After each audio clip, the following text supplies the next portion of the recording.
Saludos a todos, soy Abraham García, el coordinador de este podcast. Soy el director de la empresa Raíces Judías y estamos especializados en realizar genealogías de criptojudío. A lo largo de muchos años he ido conociendo importantes personajes que tienen que ver con este nuevo resurgir del pasado judío de muchas personas. Por eso hacemos este podcast, un lugar donde darle poder a esas personas que están relacionados con la vida de los Anusim. Si os interesan estos temas, os agradecemos si ayudáis a nuestro trabajo, bien suscribiéndose en la página de Patreon o en el canal de YouTube. Hoy tenemos la suerte de tener con nosotros a Walter Wassersier. Es un destacado empresario en la industria de la aviación y en el turismo, con experiencia en el mercado español e israelí. Estudió en la Escuela de Turismo de Jerusalén y estuvo su licencia como guía turístico. En 1992 se unió a Viva Air Group Iberia como jefe de área para Oriente Medio y África, expandiendo las operaciones de la compañía en la región. En 1998 asumió el cargo de gerente general para España y Portugal en el AL, la línea aerolínea de Israel, liderando su crecimiento en el mercado. También se desempeñó como vicepresidente de la Cámara de Comercio España-Israel y en 2019 fundó Háblame de Sefarad, una empresa dedicada a promover el legado sefardí en España. Wassersier es reconocido por su pasión por los viajes, su visión empresarial y su compromiso con la excelencia. Y tenemos la suerte de tenerlo aquí hoy con nosotros. Hola Walter, ¿cómo estás? ¿Qué tal? ¿Cómo estás? Pues muy bien y bueno, bienvenido aquí a nuestro podcast. Y un placer tenerte, un placer que finalmente estemos hablando y todo viene un poco por la aventura con el Bacari, pero estoy súper contento de esto que estamos empezando nosotros dos también. Correcto. Entonces, tengo una primera pregunta para todos los invitados de este podcast y es, por un lado están los judíos sefardíes. Pero hay por otro lado una historia de los Anusim, es decir, aquellos criptojudíos que en algún momento perdieron su conexión con el pasado. Y a mí me gustaría saber desde tu perspectiva cómo, cuándo, porque claro, depende del país donde nace, de la historia, de cómo recibe la historia, cua- ¿cuándo aprendes tú que existen los Anusim, por ejemplo? Bueno, primero gracias por la introducción. Eh, Voy a agregarte dos pinceladas más. La primera, que nací en Uruguay, en Ok. Sudamérica, y al nacer en Uruguay, pues tú creces en una comunidad multicultural, no solamente porque la comunidad judía en Uruguay era bastante importante, creo que en proporción con la población era una de las comunidades más importantes, pero inclusive dentro de la comunidad judía de Montevideo, sabíamos que había Ashkenazim, que habían Sefaradim, habían judíos provenientes que venían de antes de la Segunda Guerra Mundial, judíos que habían venido de Esmirna, de Turquía, judíos que habían venido de Polonia, de Rusia, etcétera. Y entonces, digamos que mi primer contacto con los llamados Sefaradim es todavía de Montevideo. En el año 71 tuve la suerte de viajar a Israel y como voluntario a un kibutz, en el cual estuve prácticamente durante un año, y allí fue donde decidí quedarme a vivir en Israel. Me presenté a los exámenes de ingreso a la Universidad de Jerusalén y durante varios años hice la carrera de sociales en la Universidad de Jerusalén, y allí pues un poco profundizas con todos los temas relacionados con la sociedad israelí, la mezcolanza, las políticas de inmigración, cómo en su momento llegaron distintas olas de inmigración a Israel y cómo se integraron desde un punto de vista social, que es lo que estaba estudiando, me interesaba mucho. Y después de un par de años decidí dar un vuelco a mi vida, a mi carrera profesional y entrar en el tema del turismo. Primero porque siempre me gustó mucho la historia, me apasiona la historia, y es de aquí donde decidí, perdón, entrar en el curso de guías turísticos de Jerusalén. Hice el curso de guías en Israel. Allí en Israel, pues obviamente aprendes o estudias sobre la historia del pueblo de Israel, desde su salida de Babilonia hasta su dispersión. Y de alguna manera me quedé en la dispersión del pueblo judío, después de la destrucción del segundo templo de Jerusalén en el año 70. Y dije, bueno, en algún momento ya retomaré este tema de la dispersión después destrucción del templo. Y eso afortunadamente se me dio, como tú bien has dicho, en el momento que, por temas también profesionales, me contrataron para trabajar en la compañía de las líneas aéreas de Israel, como director general de la compañía, en la que fue el director general durante prácticamente 21 años. ¿Y por qué? Porque al trabajar en el AL me permitió prácticamente patear toda la geografía española. Me permitió visitar ciudades, pueblos, contactar con distintos grupos, con párrocos, con sacerdotes, con agricultores. Bueno, todos eran potenciales clientes o personas que le podían interesar la visita de Israel. Pero a la vez que miraba todo el tema de traer o llevar grupos de Israel, de España a Israel, eh, con el ojo izquierdo, desviado con el ojo izquierdo, miraba un poco lo que cada uno de los sitios y me interesaba cada vez más sobre el pasado judío de los sitios que visitaba. Iba a un pueblo, pues, oiga, ¿y qué ha habido aquí del pasado judío? Y me contaban, y me daban material, y leía, y veía. Y pasados muchos años y muchos sitios que creo que prácticamente he visitado muchísimos pueblos y ciudades en la península ibérica, y al dejar mi trabajo en el AL, me jubilé después de 21 años, decidí que iba a dedicar mi tiempo a la promoción y difusión del pasado judeo sefaradí de España, porque entendí que había mucho para contar, que se había hecho relativamente poco, aunque cosas muy buenas, eso sí debo decir, y dedicarme a la difusión del pasado sefaradí. Y de esa manera llegamos a hoy en día, en el cual, obviamente, muy interesado por ese pasado sefaradí. Sefaradí, quizás tendríamos que empezar explicando el término sefaradí, porque también hay un poco de confusión con el término sefaradí hoy en día. Obviamente, yo creo que tus oyentes saben perfectamente que el origen de la palabra sefarad viene de la Biblia, del libro de Abdías, en la cual el profeta habla sobre la multitud de deportados que salen de Israel y que salen hacia un sitio que está en Sefarad y una ciudad que está como que se llama Níger. Bien es cierto que muchos de los estudiosos de la Biblia piensan que esa Sefarad debería estar en algún sitio cerca de Babilonia, porque el periodo de Abdías coincide con la cautividad de los judíos en Babilonia, y no es hasta el periodo romano, después de la destrucción del templo, que algunos exégetas, algunos estudiosos de la Biblia, identifican y localizan a Sefarad en Hispania. Y a partir de ese momento, Sefarad, bien por interés de los que estaban aquí, bien por otros motivos,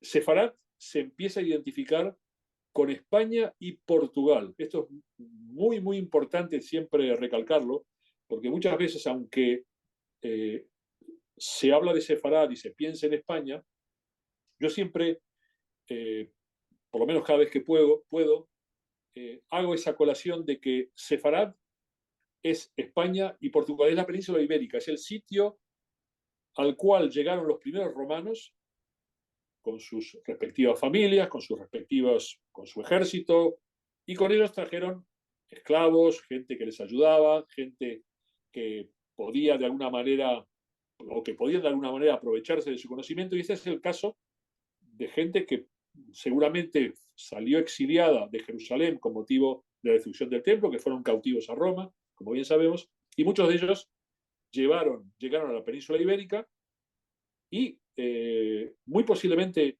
de ese tiempo se empieza a hablar de sefaradíes como pertenecientes a la península ibérica, a Hispania, Hispania que debemos entender como España y Portugal. Perdona que he hecho un poco largo esta introducción, No pasa pero nada. creo que para situarnos un poco. Pero, Walter, lo que me interesa más es, por ejemplo, tú vives en Uruguay, ¿no?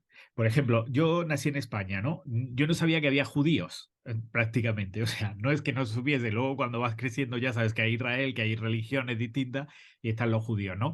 Pero yo, como cordobés que nació en España, siempre sabía que había una judería, ¿entiendes? Pero la judería formaba parte del pasado, ¿no?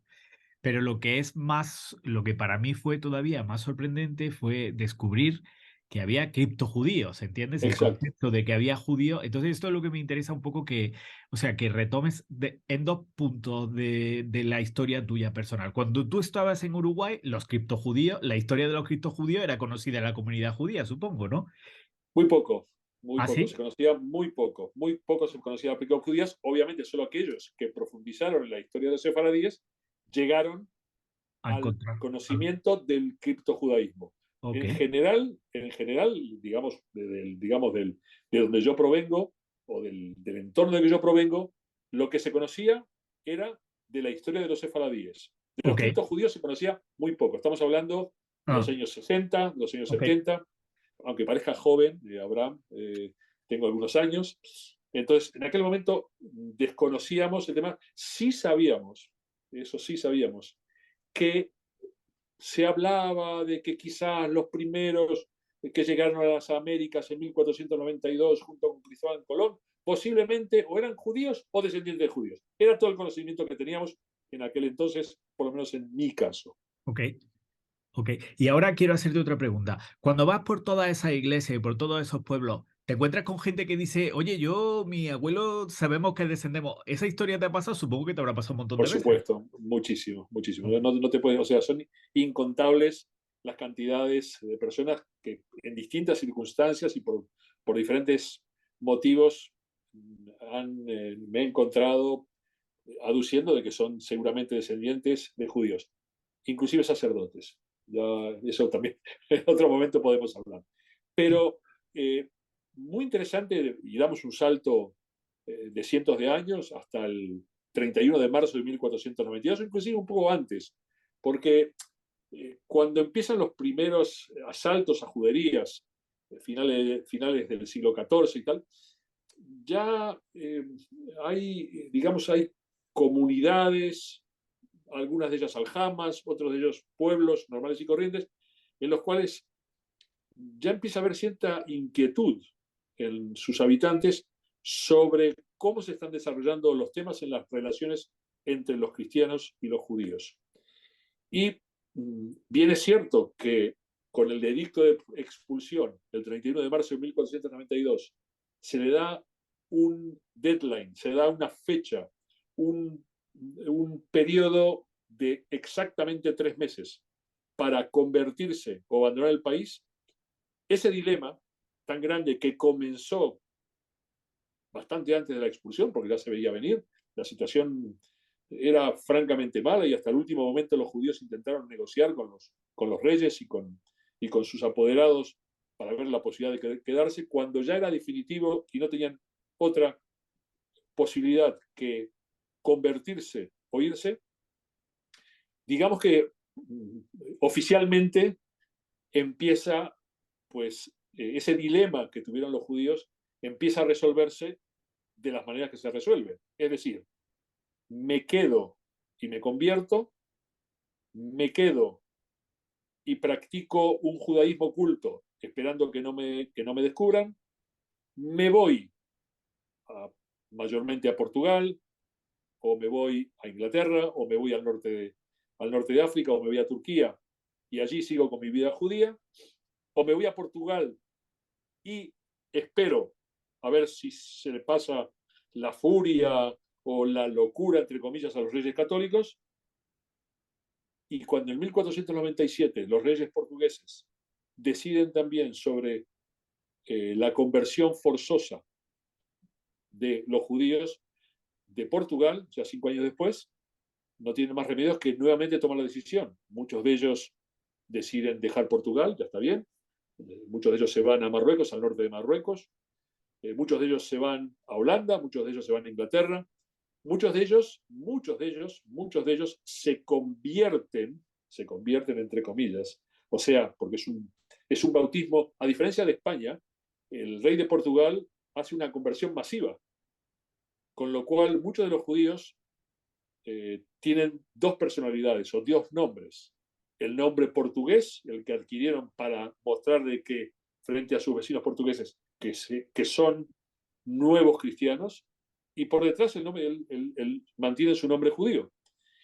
Y obviamente de ellos y de sus descendientes encontramos testimonios fantásticos de gente que, primero, durante cientos de años, han mantenido su judaísmo oculto, como dos casos te voy a mencionar. El caso de Belmonte, que es un caso muy conocido, los judíos de Belmonte en Portugal, y el caso de Braganza, por muchos considerados como la capital del criptojudaísmo. Porque esa gente mantiene su judaísmo de manera oculta durante cientos de años, so pena de ser descubiertos y de ser enviados a la Inquisición y sufrir en cuerpo y en alma los castigos que les venían encima. Y a tu pregunta puntual, obviamente esa gente lo tuvo que pasar muy mal, fueron tiempos muy, muy difíciles en todo sentido, y muchos de ellos que obviamente con el paso del tiempo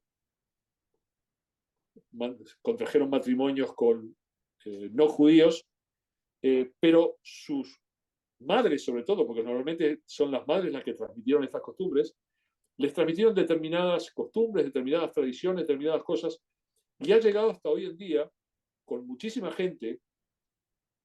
No voy a entrar en detalles porque inclusive hay gente de gobierno en Portugal que en forma privada te dice que sepa que yo soy descendiente de judíos porque mi madre o mi abuela hacía Pero tal o dijo, cual cosa. eh, eh, Entonces, te puedo dar decenas de casos. En mi transcurso de trabajo en el AL, cerramos la oficina del AL y la vendimos a través de un agente inmobiliario, y cuando cerramos la operación, él me dijo, Mazel Tov, y le digo, era portugués. Digo, ¿cómo que Mazel Tov? Dice, mi familia era cripto judía, mi familia es descendiente de judía. Con eso te quiero decir, y eso es uno de los muchísimos casos, otro sacerdote que también, en Extremadura, que una vez también me comentó, que sepas, Walter, que mis antepasados también eran judíos, porque tengo toda la línea de descendencia y tal. O sea, son muchos, muchos, muchos los casos y muchas las anécdotas que te podría contar alrededor de este tema. Pero lo importante en este caso es que eh, existe una grandísima tradición criptojudía en toda la zona fronteriza entre España y Portugal, grandísima, y lo que es más importante para mí, un grandísimo interés por parte de las autoridades locales de sacar a la luz ese ok. pasado, y por eso lo que estoy Vamos. haciendo Ah, me ah. agrada de Ah, sobremanera. ahora vamos a hablar de eso, pero antes de esto, hay una cosa un punto que me gustaría recalcar. Cuando yo te escuché con el Bacari, tú decías, lo que no sabe mucha gente es que detrás de todos los pueblos de España hay un pasado judío. ¿Cómo llegas tú a esa conclusión? ¿Cuántas veces, con cuánta gente te ha encontrado que te ha dicho que es judía para llegar a la conclusión de que detrás de todos los pueblos, que yo estoy de acuerdo contigo, ¿sabes? Pero me gustaría como saber cuándo se te enciende la lucecita. Bueno, bueno, por supuesto hay la parte personal, que tú vas a un pueblo determinado en Navarra y te cuentan, oye, mira, que yo sepa que sepas que yo tengo orígenes judíos, que mi familia tal, muchísimos, pero en Cataluña muchísima gente, en la Comunidad Valenciana mucha gente, y luego también la bibliografía, hay gente que ha estudiado sobre el pasado judío de España, el profesor Cantera Burgos, sin ir más lejos. Eh, no sé, estamos, por ejemplo, hace un par de días, te estaba comentando antes que volví de un viaje que hice a Zamora y a Portugal. Eh, en la provincia de Zamora había cerca de 18 juderías. En la provincia, o sea, además de Zamora, había 18 juderías más. Y claro, esto me llevó a mí a leer más en la bibliografía y a ver, por ejemplo, en Castilla y León, que es una comunidad muy grande, ¿cuántas juderías hay? Bueno, pues en Castilla y León, pues llegué según la bibliografía, vi que contabilicé un total de 200 juderías. En la provincia de Soria, una provincia pequeña, eh, pues hay cerca de 10 juderías. Ya no hablamos de la provincia de Segovia, no hablamos de la provincia de Burgos, que son conocidas. Quiero decir, solamente 200 juderías en la provincia en Castilla y León. Eh, yo tengo a mi familia a mi hija pequeña viviendo en Jaca, cerca de los Pirineos. Obviamente el ayuntamiento de Jaca se ocupó de, durante una vez al año, promover la visita de la Jaca judía. No hay mucho para ver, hay mucho para relatar y no mucho para ver, como es lo que pasa en muchos de los sitios en toda España. Quiero decir, es más el relato, es más la experiencia que lo que ves físicamente.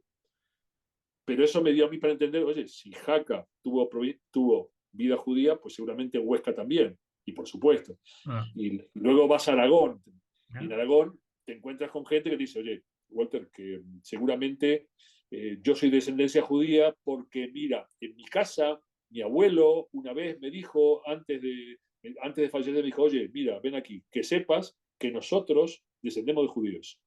Muchas de esas experiencias. Y en la provincia de Aragón, pues hay entre 70 y 75 juderías ya identificadas, más grandes, medianas, pequeñas, no todas ellas con aljamas, no todas ellas con gobierno, pero todas ellas en las cuales había vida judía. Por ejemplo, tenemos una judería en el norte de Aragón que se llama Biel. ok. Está al norte de Aragón. Bueno, pues en Biel, aunque hay algunas casas que todavía tienen el orificio de la mezuzá, seguramente habrán, pues un pueblo muy pequeño, 5 familias, 6 familias, 7 familias como mucho había allí en Biel. Y además se sabe que la persona más rica de Biel, que era iba a decir traficante de pieles, pero no es traficante de pieles, es un curtidor de pieles y un vendedor de pieles, era judío, era la persona más reconocida. Entonces no había un aljama, no había un rabino, no había una organización judía como tal que pagaba impuestos y tal, familias. Pero estamos hablando de cerca de 70 sitios en Aragón solamente con pasado judío. Y seguramente muchos de ellos, frente a ese dilema, nos vamos, nos quedamos, pues muchos se quedaron. Ok. Alcalá de Henares, una judería brillante, interesantísima, importantísima, pues muchos de ellos decidieron quedarse, muchísimos decidieron quedarse, porque están en una situación económica muy buena, y cuando llegó el decreto de expulsión dijeron, oye, yo, ¿cómo voy a perder yo esta maravilla? Nos llevamos también con los cristianos, estamos integrados, además con los musulmanes nos llevamos, los que quedaron aquí nos llevamos, los que no se fueron, después de la expulsión nos llevamos bien, pues nos quedamos. Y bueno, la Biblia Complutense, entre otros, fue redactada por descendientes de judíos que luego se cristianizaron. Entonces, es normal encontrar a lo largo y ancho del país eh, bien personas, bien historias, bien documentación que nos revela lo que estamos hablando. Que contrasta lo que cuentas con la historia que contabas, por ejemplo, de Uruguay. O sea, o es como si se hubiese olvidado en el pasado todo lo que pasó y la gente no es consciente, o yo no sé si esto es la sensación que yo tengo, que de repente todo el mundo está como muy interesado en el pasado judío, o es que realmente se ha intentado borrar una parte de la historia y nadie le ha prestado atención y de repente está surgiendo. Pero contrasta un poco lo que dices de tu contacto físico con España con la historia que tenías proveniendo de Uruguay o de haber estudiado aquí en Israel, ¿no? Eh, También tengo que decir de que este resurgimiento del interés por el pasado sefaradí, eh, que existe. Yo lo detecto y lo palpo a todos los niveles. Eh, no viene de la nada, no proviene de la nada. Eh, para empezar, eh, vamos a tomar en cuenta y de adelante para atrás que en el 2015 y el 2016 en Portugal, 2015 en España y 2016 en Portugal, ambos gobiernos deciden otorgar la ciudadanía sefaradí a descendientes que puedan demostrar que son descendientes sefaradíes. Pero esto no viene porque sí. Antes de eso, hace 18 años atrás, el Ministerio de Asuntos Exteriores de España crea el centro o la casa o el centro sefaradí de Israel. El Ministerio de Asuntos Exteriores, como un arma de diplomacia, como puede ser Instituto Cervantes o el Liceo Francés para los franceses, etc. Pero antes de eso, a finales del siglo pasado, 8 ciudades, hoy en día son 21, deciden formar una red de juderías. porque entienden de que hay un pasado judío sefaradí que hay que ponerlo en valor, hay que sacarlo adelante, hay que mostrarlo. Y todo esto responde de alguna manera a la inquietud de mucha gente de saber, de reconocerse en su pasado.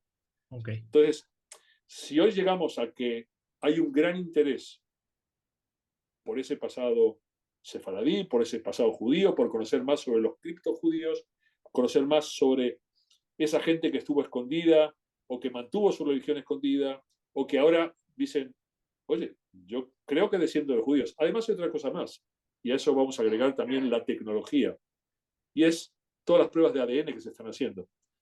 Tú bien sabes, y también las personas que te oyen, saben que hoy por hoy, a través de una prueba genética, es con una probabilidad bastante cercana, se puede saber si tus orígenes son europeos, son del Medio Oriente o de dónde son.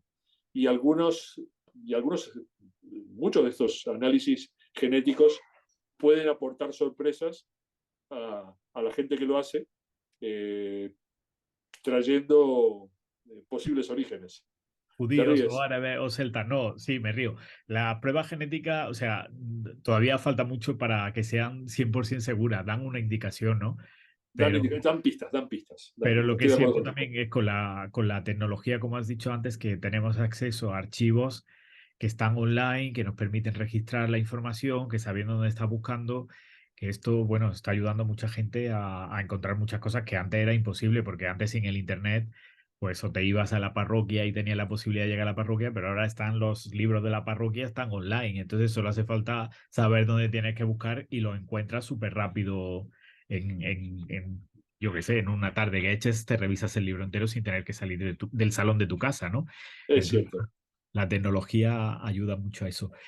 No Otra. solamente, no solamente la tecnología, también, mira, te estaba comentando de que hace 3, 4 días atrás regresé de Braganza. Ajá. Braganza, bueno, del lado portugués, a pocos kilómetros de Zamora. En Braganza, la guía que nos acompañó, Anabela, eh, me decía, oye, Walter, no te puedes imaginar la de gente que está llegando aquí a Braganza para eh, intentar recuperar ese pasado judío del cual proveen, porque, claro, Braganza, de alguna manera, quizás para muestra un botón, fue posiblemente una de las ciudades en las cuales los criptojudíos más, más influencia tuvieron, más presencia tuvieron y más dilemas tuvieron a la hora, a la hora de qué hacer con sus vidas después del famoso edicto de conversión forzosa o de expulsión de los judíos de Portugal. Entonces, eh, allí, por ejemplo, tienen un museo, un pequeño museo que está bastante bien documentado, el Museo de la Historia Sefaradí, de la historia de los judíos conversos de Braganza, con fotos, ilustraciones de conversos también muy famosos, algunos de Braganza, otros de Portugal en general, y como ella bien decía, hoy por hoy, no solamente la ayuda que nosotros brindamos, sino las ayudas que brindan los archivos, que brindan las parroquias, todo online, nos permite llegar muy fácilmente a conocer bastante más de lo que conocíamos antes. Ah, mm. Walter, otra pregunta.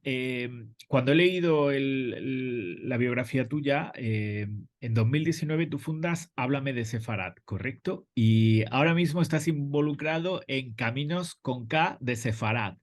¿Qué diferencia hay entre los dos? Primero háblame un poquito de Háblame de Sefarad, si es que hay alguna diferencia, y luego me explicas un poco en qué consiste Caminos de Sefarad.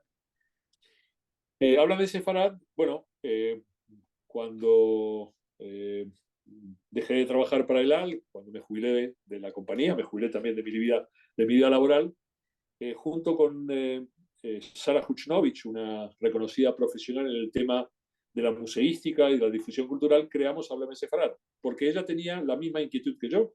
Es decir, sabíamos los dos, por leer, por entrevistas, por conocimiento, de que España tenía la dimensión sefaradí era grandísima e impresionante, y ambos reconocimos de que había sitios en los cuales había un pasado sefaradí desconocido, con lo cual dijimos, oye, tenemos aquí un desafío, hagámoslo conocer. Había sitios que el pasado sefaradí era conocido, pero no sabían qué hacer con ellos, y había sitios que sí que tienen un pasado sefaradí, conocido y tal, pero necesitaban algo más. Rutas, instruir a sus guías, a sus hoteleros, a sus maestros, etcétera, etcétera, dentro de lo que es todo el tema del pasado judío. Entonces, Háblame Sefarad se creó como una empresa para dedicarse a la educación, a la cultura y al turismo alrededor del patrimonio sefaradí de España.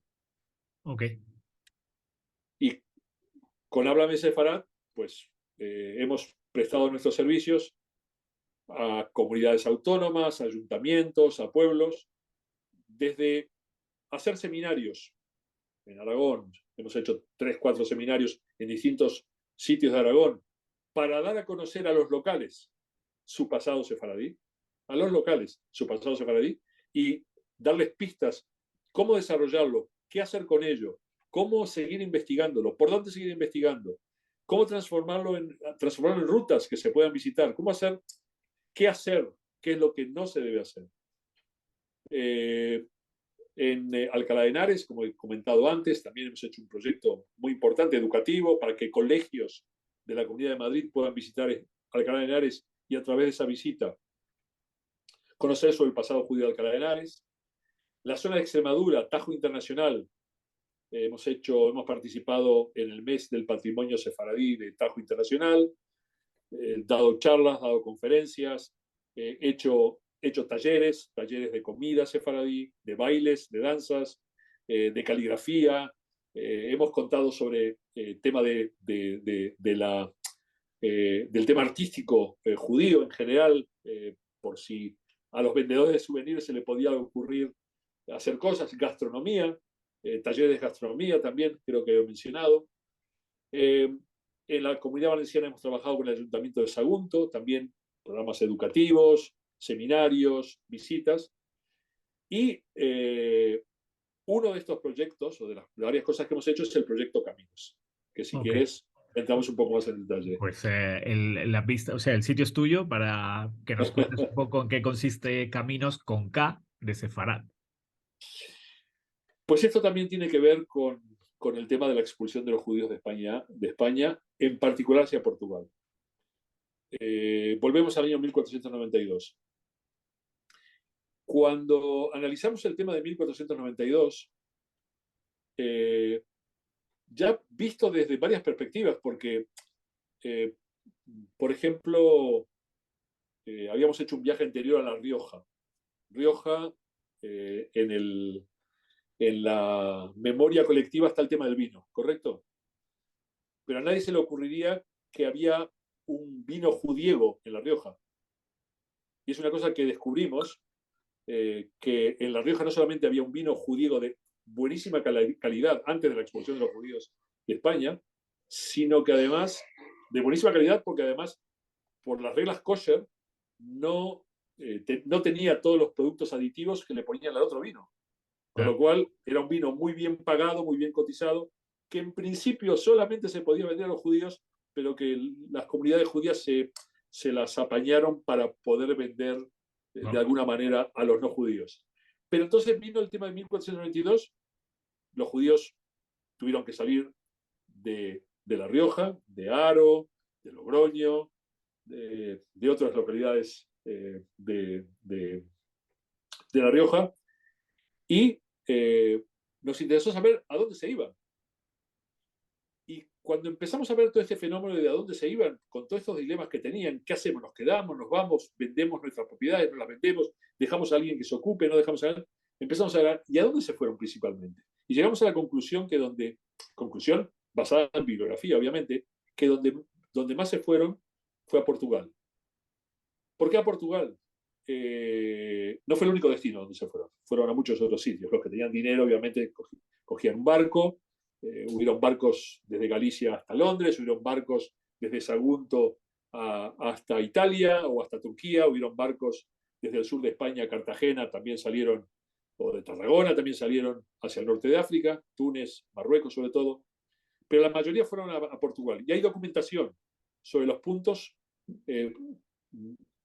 por los cuales los judíos pasaron a Portugal. ¿Por qué hay documentación? Porque los reyes portugueses, el rey de Portugal, mejor dicho, cobró un portaje, cobró un impuesto de entrada a todos los judíos que tenían a bien pasarlo, ¿no?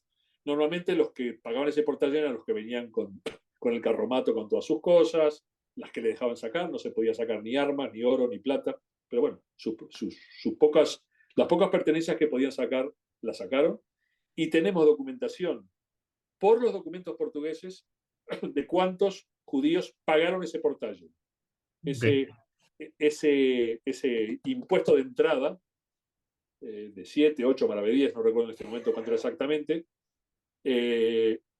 algunos por el camino que iba de Badajoz a un lugar que se llama Elvas, o Elvas, en Portugal, otros por la carretera que iba de Valencia de Alcántara, atravesando Marbao hasta Castelo de Davide. De hecho, en el puente que une Alcántara con Marbao, hay una localidad que se llama Portalle, y hay el puente de Portalle, que era el puente donde estaba el recaudador del rey recogiendo ese dinero. También sabemos que en la parte norte, en Castilla y León, por Miranda de Ouro, o sea, se pasaba desde la zona de Zamora, de la provincia de Zamora, Fermoselles abajo, Zamora arriba, Miranda de Ouro, en dirección de Braganza, dirección de Viñoso, en dirección de Carzao. Carzao, por cierto, ahora te contaré una historia de la visita que hemos hecho hace un par de días atrás, muy curioso. Y en la parte norte, en la parte de Galicia, saliendo seguramente desde Monforte de Lemos, Rivadavia, Ourense, Tui, y de Tui hacia Valencia. Y todo eso lo sabemos porque además se pagaba ese impuesto. Entonces se nos ocurrió la idea de crear un camino físico que la gente pudiese recorrer a pie, y haciendo ese recorrido a pie, de alguna manera recrear no solamente los lugares por los cuales pasaron en su salida hacia Portugal, sino que recrear toda esa vida judía. ¿Qué hacían en Cáceres antes de salir? Cuando pasó la Inquisición, cuando tuvieron que irse, cuando pasaron por Brozas, cuando pasaron por Alcántara, por Valencia Alcántara, cuando dejaron Zafra, Olivenza y entraron en Elvas. ¿Qué hacían? ¿De qué se ocupaban? ¿De qué vivían los judíos? Entonces, el proyecto este Caminos, alguien no muy profesionalmente lo definió como un camino de Santiago judío. Okay. Es decir, a mí, bueno, esa definición me dio un poco de... Bueno, me pareció simpática, pero digamos que lo que se trata es que crear un camino físico, señalizado, etcétera, que pase por todos los sitios donde hubo vida judía, y a través que se pase por cada uno de los sitios, se vaya aprendiendo sobre la gastronomía, sobre las costumbres, sobre la vida judía, sobre los ritos judíos, que la gente que lo haga, sean judíos o no sean judíos, pues a través del camino espiritual, emocional, también puedan recrear los dilemas a los que se enfrentaron esos emigrantes forzados en su salida forzada de España hacia Portugal. ¿Y qué decisiones tenían enfrente de ellos? Quedarse, esconderse, escaparse, y más adelante, cuando hubo un nuevo mundo, coger un barco y irse al nuevo mundo. Y entonces el proyecto se llama Caminos con K, porque Caminos viene del ladino, Caminos, con K, Caminos, se llama Caminos de Sefarad a un nuevo mundo. Walter, una pregunta, por cómo describes, parece como que los judíos salieron de los pueblos y fueron emigrando a los pueblos siguientes. ¿Este es el caso o fueron directamente desde el pueblo hasta Portugal? ¿O no se sabe? Porque tampoco está tan Muy lejos. buena pregunta, Abraham, muy buena pregunta. Eh, yo sostengo que una gran mayoría lo que hizo fue quedarse muy cerca de la frontera. Eh, Digamos que los que se fueron siempre tenían la esperanza de que en algún momento la situación se iba a revertir. De hecho, algunos de ellos dejaron gentes encargadas de sus tierras, de sus negocios, de sus casas. Algunos se llevaron las llaves, como bien es sabido, eh, pensando, esperando, oye, el éxodo duró 40 años y después volvimos a la tierra de Israel. Bueno, pues esto también va a pasar. En algún momento los reyes católicos vendrá alguien, les dará, les convencerá y podremos quizás regresar. Entonces, muchos de ellos se quedaron cerca de la frontera por varios motivos. Primero, porque en la frontera ya vivían judíos. O sea, Ah, entonces, en todos estos pueblos, estamos diciendo como que es verdad que engrosaron la cantidad de judíos que habían, y al engrosar significa que ya habían judíos viviendo en Portugal. Ya ajá. habían judíos en Portugal desde el siglo XI. Tenemos registros de vida judía en Portugal desde el siglo XI. Entonces, en Elvas llegaron eh, En 8.000, España, 10.000. bueno, yo no sé en Portugal, pero en España creo que los primeros registros, creo que hay una tumba como del siglo II que está en Toledo. O sea, que yo supongo que si llegaron a España y llegarían también a Portugal más o menos en el mismo tiempo, no lo sé. Lo de Portugal está un poco más difuso que lo de España. De España también hay una tumba encontrada en Elche, en Ibiza, hay restos, siglo III. A ver, por haber, digamos que lo más notorio justamente aparece en Israel, y es el garum que se encontró en Masada.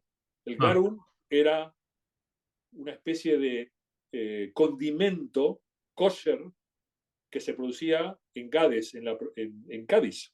mira. Y el rey Herodes, que era rey Herodes, estamos hablando siglo I antes de Cristo, el rey Herodes se hizo traer desde Gades garum, que era una especie de condimento que se ponía sobre la comida para que tenga un sabor un poco más aceptable. Y el garum era de Cádiz, de Gades. Ok. Eh, ¿Significa esto de que ya antes de Cristo había posiblemente algún judío en la península ibérica? No es descartable, no se descarta, Ok. pero presencia judía no es comunidades judías. Entonces, hay que Bueno, tener mucho cuidado. claro, Posiblemente pero había judíos, había gente que, sí. como tú bien sabes, podía leer y escribir, y gente que podía grabar su nombre en una tumba, o una dedicatoria, o en una reliquia. Eh, Este eh, Garum es no, quizás ya. aquí que estoy siempre y escucho las historias de todo, porque la mayoría de la información es de las historias. Yo he oído historias de que, o sea, Jonás, el profeta Jonás, cuando se va hacia Tarsis, que Tarsis era Tartesos en Sevilla, ¿no? Que eso también tiene mucho sentido porque, claro, los judíos probablemente llegaron con los fenicios, ¿no? Y entonces, o sea, los barcos fenicios, y entonces estamos hablando todavía de más tiempo atrás. He oído también que los rabinos españoles intentaron demostrar a través de la Correcto. respuesta que los judíos estaban en España antes de la muerte Antes, de obvio, Jesús. obvio. Y entonces Es sí que totalmente había, correcto. no he visto ninguna, pero sí que he visto como la historia. Pero habrá responsas por ahí, no lo sé, sería súper interesante encontrarlas y Queda mirarlas. mucho todavía por investigar, y muchísimas cosas que de aquí se puede invitar a todos los que estén interesados en seguir mirando, responsas, cartas, archivos, mucho material que nos dé respuesta. Lo que tú has comentado ahora también es un hecho conocido, también está de alguna manera pasado esa información de generación en generación, de que los judíos intentaron siempre decir que ellos eran de la época mesopotámica, que no se les, que por Dios, que no se les asocie con los deicidas, con los que tuvieron algo que ver con la crucifixión de Ah, Jesús de Nazaret en, ah, en, en Jerusalén. con la destrucción del templo, o sea, que se supone la teoría de lo que dicen los sefardíes de aquí, o sea, que el orgullo era como que nosotros habíamos llegado a España en la primera expulsión, o sea, cuando destruyeron el templo de Salomón. No tiene, muy No, humildemente, no hay respaldo probablemente. no le veo chicha, como dirían aquí en España. Ok. Sí que le veo, como es lógico, al llegar judíos deportados con la destrucción del Templo de Jerusalén a Roma, y los romanos expandirse en sus dominios, llegar con los romanos a España. Eso se ve muy lógico, y poco a poco que, que fueran creciendo hasta algunos de ellos convertirse en verdaderas comunidades. Walters, ¿qué es lo más difícil en todo este proyecto? O sea, en todo este proyecto de crear el camino de Caminos de Sefarad, ¿cuál es el obstáculo más grande con el que te encuentras? Te voy a decir lo más fácil y es quizás lo más sorprendente. Lo más fácil es ver el ambiente tan favorable que hay por parte de los ayuntamientos, de las comunidades, de, eh, de intentar recuperar ese pasado, de reconocer su historia, reconocer su propia historia en el pasado judío de España. Eso es muy reconfortante para alguien como nosotros que estamos dedicados a esto.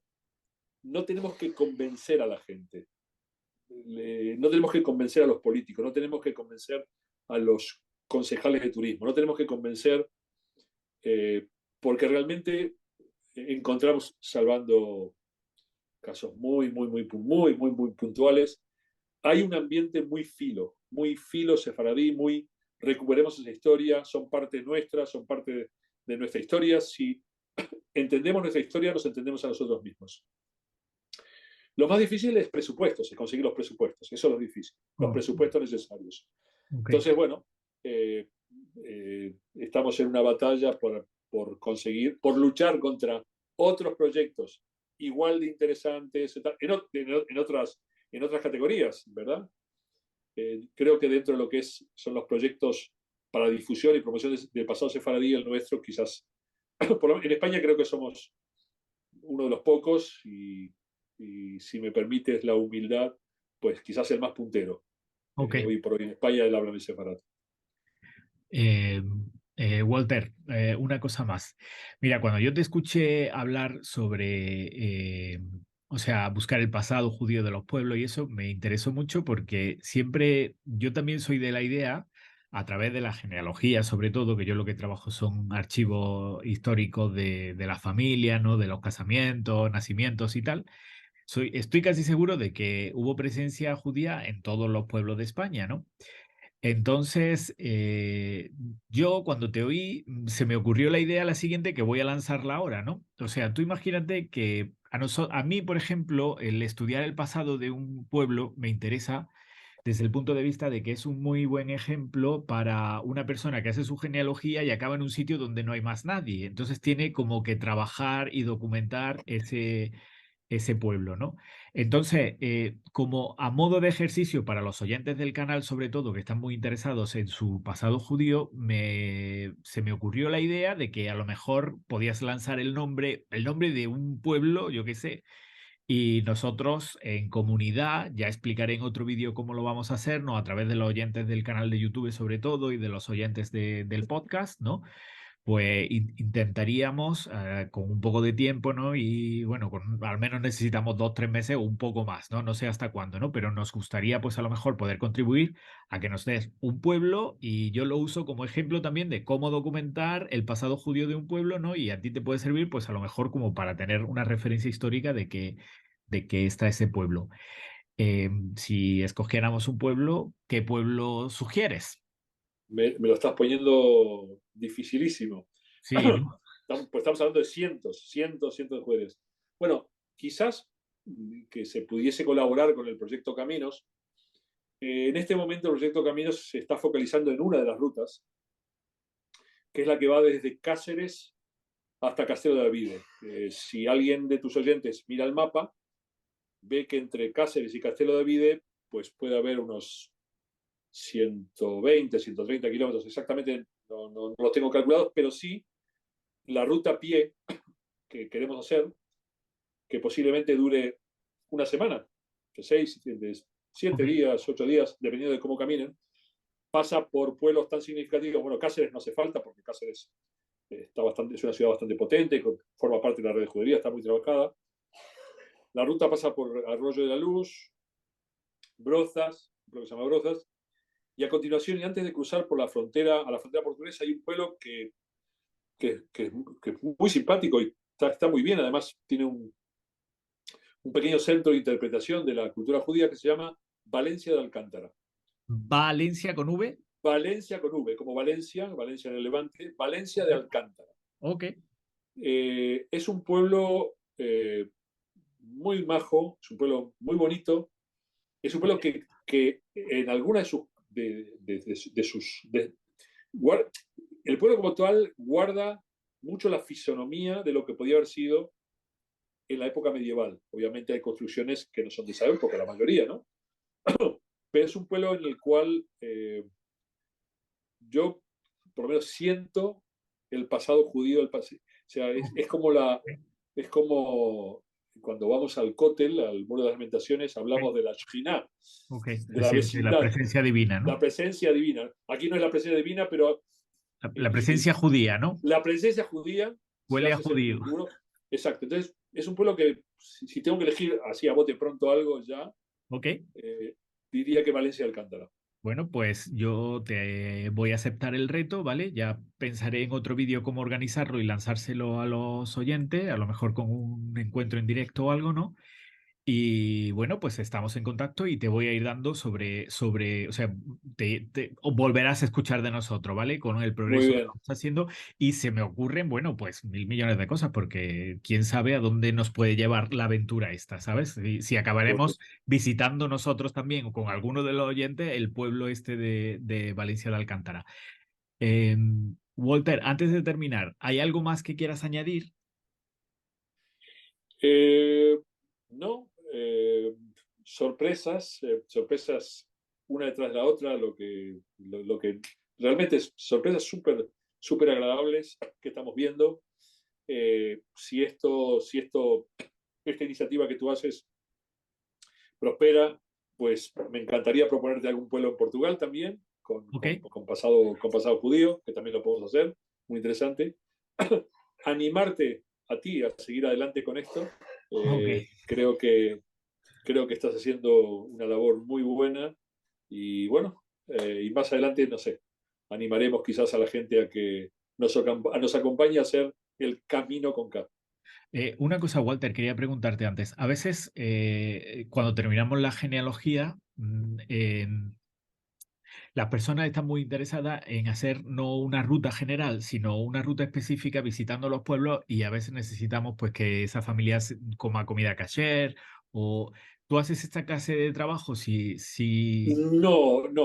Yo no me dedico a ver, si es un grupo grande y tal, pues tengo contactos con agencias Ok, grandes, especializadas en hacer el viaje de grupo.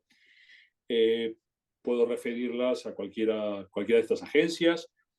Si alguien también quiere guías especializados, también afortunadamente hay gente que se ha especializado en guiar zonas particulares, no sé, en cada uno de los pueblos de las ciudades. Hay gente muy buena, gente que sabe del tema, gente que se interesa.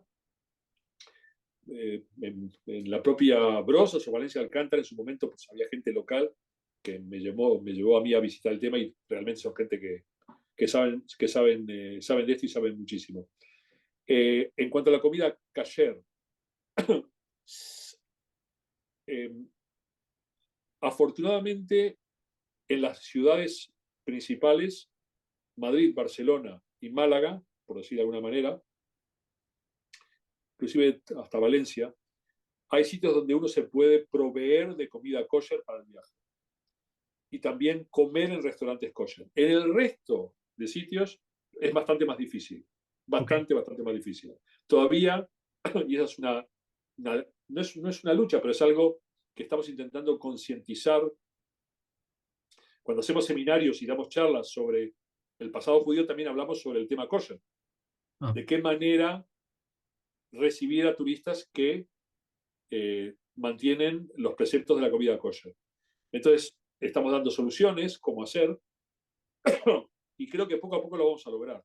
Poco a poco lo vamos a lograr. Pero sabiendo de que hay sitios, tanto en Madrid como en Barcelona, que es donde la gente llega, porque la gente suele llegar a los sitios de aeropuerto, que uno se puede proveer de determinados elementos de comida kosher para hacer su camino, yo creo que se el puede, inicio se está puede por lo sobrevivir. menos asegurado. Lo malo no es llegar, porque llegar, yo que mantengo el kosher, no hay problema, porque llevas con la maleta, llevas algo de comida, ¿no? Lo malo es cuando, cuando han pasado 6 o 7 días. Pero sí, Otra vez, sí, no, lo sé, que desde Málaga cada mandan vez la hay más comida. cosas, cosa que no había antes. O sea, hace 10 años Sí, atrás, tú hablabas del tema kosher y sacando un restaurante aquí y allí, pues ahora, yo qué sé, la principal tienda de supermercados o tienda bueno, supermercados, es una gran tienda. El Corte Inglés Sí, tiene un sí, sí, departamento kosher sí, completo, sí. tanto en Madrid como en Barcelona. No, pero hay restaurantes kosher, hay tiendas donde tú te puedes proveer de cosas kosher tanto en Madrid como en Barcelona y en Málaga, por supuesto, también. O sea que hoy por hoy, afortunadamente, bastante más. Y también lo más importante, que los hosteleros y restauradores de los sitios donde hay juderías están tomando conciencia de lo que es la comida kosher. Intentan con muy buena voluntad dar soluciones a esto. Bien trayendo catering kosher de Madrid, de Barcelona o de Málaga, o trayendo cocineros kosher para que con sus utensilios puedan cocinar kosher a los grupos que vienen. Eso también lo hemos visto. Ok. Walter, si alguien quiere contactarte, ¿cómo se pone en contacto contigo? Bueno, mi correo electrónico que es Ok. walter@telefónica.net. Luego, si tú quieres, puedes Sí, lo dejaré en eh, la descripción del vídeo. déjala en la Si, descripción. si alguien lo Encantado. necesita. Y, ¿Y hay página web o algo del proyecto Caminos? eh, a ver, el proyecto Caminos está en la web de Háblame de Sefarad. Ok. El proyecto lo estamos elaborando, estamos terminando de elaborar porque lo queremos presentar a una subvención europea muy importante, porque ahora de hecho, estamos prácticamente terminando el proyecto, tenemos de fecha hasta el 31 de mayo para presentarlo, estamos sobre ello en este momento, y lo que puedes es desearnos suerte, ojalá que tengamos la suerte y los evaluadores europeos vean en este proyecto lo que vemos nosotros, una posibilidad fantástica de crear un producto educativo, cultural y turístico de primera categoría. Pues suena muy bien. Y desde aquí y desde Jerusalén, los mejores deseos, que salga lo mejor, que el proyecto prospere y que veamos pronto los frutos y vamos a ver qué pasa con esta nueva iniciativa que estáis lanzando vosotros. A ver si somos capaces de encontrar un pasado, o sea, documentos que sesionen que había judíos en Valencia de Alcántara y volverás a escuchar de nosotros y de los oyentes probablemente en brevedad. Y bueno, pues muchas gracias por el ratito este. Muchas gracias a ti, Abraham. Un fuerte abrazo. Shalom. Y Igualmente. Leitraot. Hasta Chao. pronto. Chao. Chao.